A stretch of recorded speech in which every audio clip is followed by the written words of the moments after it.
Hi guys, I'm not going to be at school today, so Mrs. Hampton is going to kind of guide you along throughout the day following our schedule. What we're going to be doing is I've actually recorded all of my lessons today.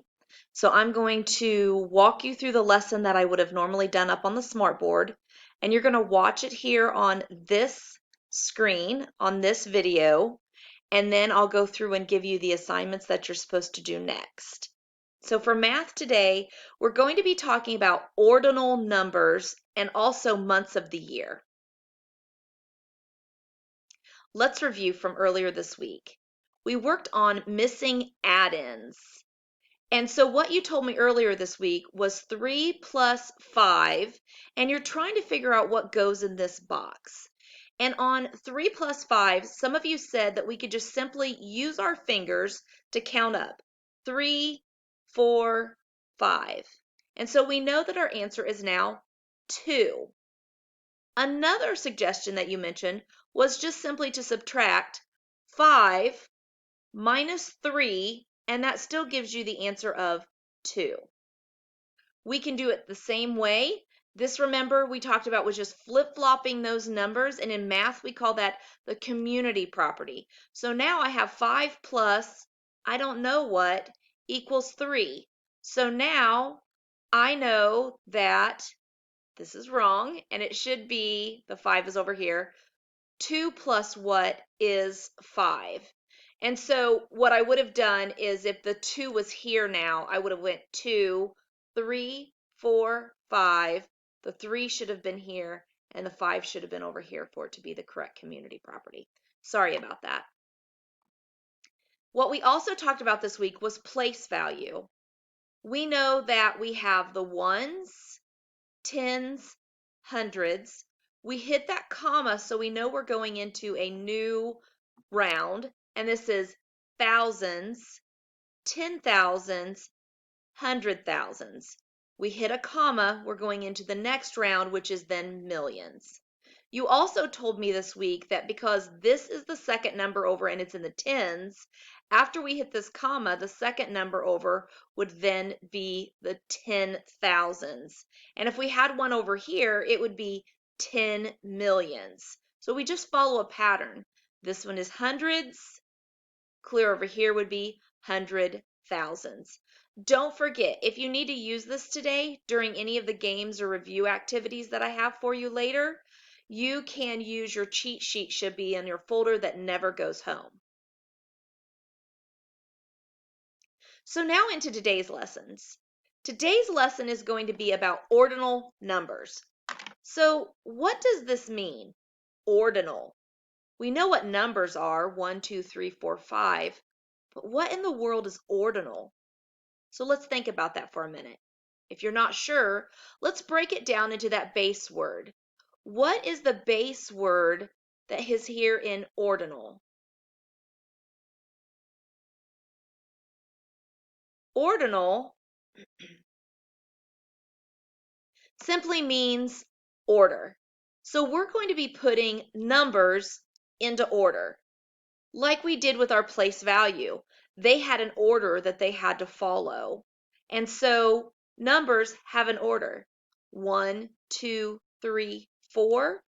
Or like we were doing earlier this week with the sequences, it could be something as simple as 2, 4, 6, 8, 3, 9, 12. Any of those ideas are an ordinal number. You're just simply putting them in an order, putting them in a pattern.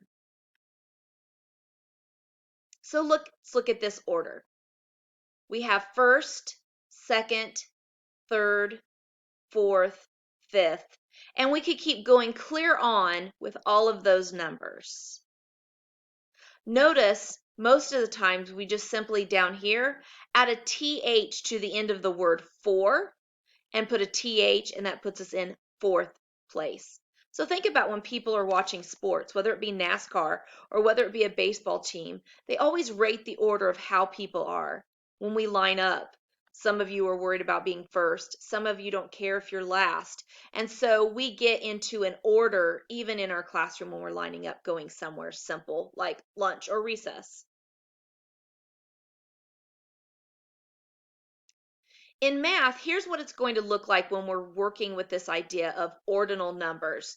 So notice that we have this class who is lined up, and we look at the clues to let us know that Anna is in first place. If we want to know who's in fourth place, we go to the word fourth and we see that Mary is there. Jack, if you notice, has a line out of his and it comes over here and it lets us know that it's eighth. So this simply just lets us know the order that these students lined up in. So we wonder, how many are in this line? So you'll use the clue at the top and we look and the last one is 10th. So we know that that person is in 10th place. There are 10 people in this line. Now we're going to look at it kind of like a story problem that we've been working on so far this week in math. Since Mary is fourth, how many are in front of her? So we look at Mary and we stop, and it wants to know how many are in front of her. So we don't count Mary. We see that Tom is in front of her. We see Sam is in front of her. We see Anna is in front of her. And so she has 3 people in front of her. Looking for those clue words again, in front of her, lets us know that we don't count her in that count. Now we want to know how many people are behind her. So we have Mary. Go ahead and count to see how many people are behind her. Did you get the answer 6? We know Mary is here. It wants to know how many are behind her, so we don't count Mary. 1, 2, 3, 4, 5, 6. There's 6 people behind her. Now we're going to look at another kind of problems. Now we want to know who's between them. So who's in the middle? So we have Sam, which is right here. We have Jack, which is right here. And we're going to count how many people are in between them. We didn't say with them, we said in between them. So we know we don't count Jack. So let's go from Jack to Sam.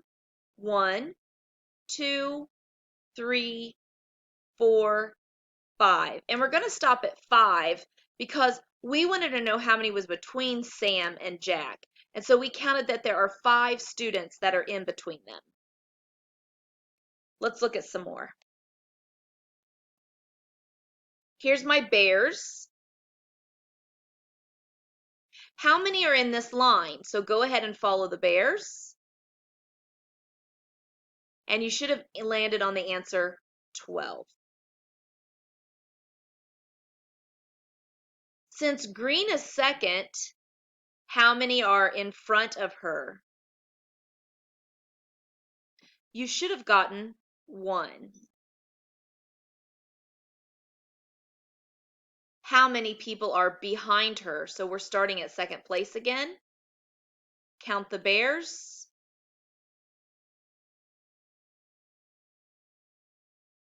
You should have gotten 10. Now we want to see how many people are between third and 6th.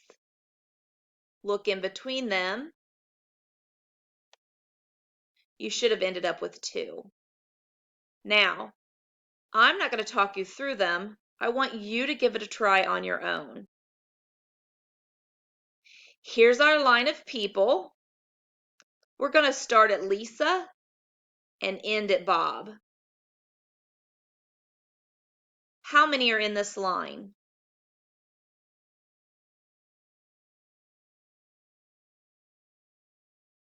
Did you get the answer 10?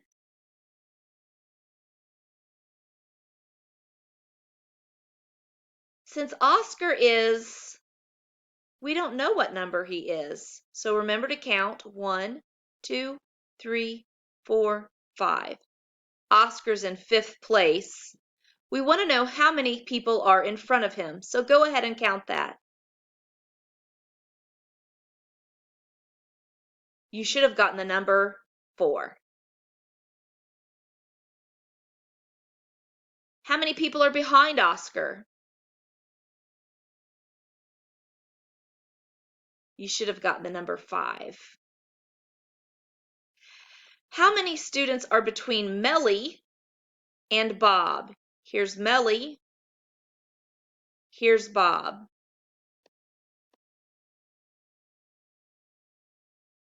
You should have gotten the answer 5. Another way that we number our months is 1, 2, 3, 4, 5, clear through 12. We say January and February and March. But if we're looking at people's birthdays, like you put into your Chromebook to log in, my birthday is September 15th, 1973. If I needed to log into my Chromebook, I could write it as 09/15/1973. I put those slashes in there just to separate that this is the month. So I could go over to the 9 and see that that's September.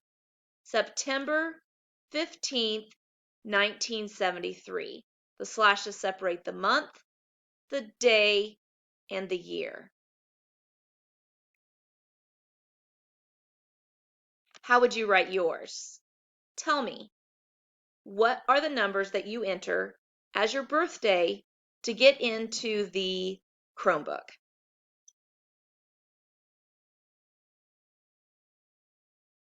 Good job.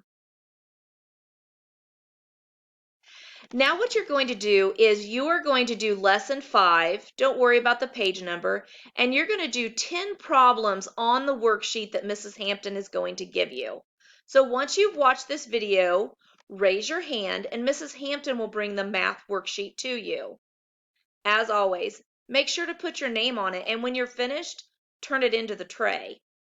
Then you can go get on Extra Math and any of those other extra math games that I've assigned in Schoology for when your work is finished. Just look underneath that folder and it will show you the games that we can play. Why don't you spend some time today on Extra Math so that way we can start moving up and earning your badges. Good luck, and if you have any questions, ask Mrs. Hampton how to help you on this worksheet. I'll see you in a little while for reading.